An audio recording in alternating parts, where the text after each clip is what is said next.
Your brakes are the most important safety system your vehicle has. Forget warning lights, forget airbags, forget electronic stability control. The ability to slow down or stop at a moment's notice can literally save your life. Your brake system consists of rotors, cylinders, brake lines, pads, calipers, sensors and fluid. All of these components need to be in full working order for you and your passengers to remain safe. This means that your brakes need to be regularly inspected by a professional that knows what to look out for.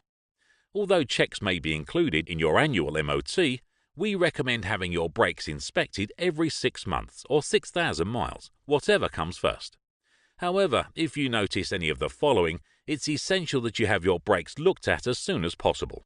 Your brake warning light coming on, your vehicle pulling to the left or right when braking, loss of grip when applying your brakes, a soft or low brake pedal, shuddering through the steering wheel when braking, squealing or screeching when applying the brakes, or your vehicle taking longer to stop than usual.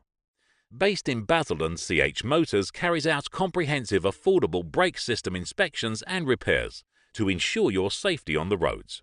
Don't take that risk. Call CH Motors on 01268 729 777 or visit chmotorsbasildon.co.uk to book an appointment.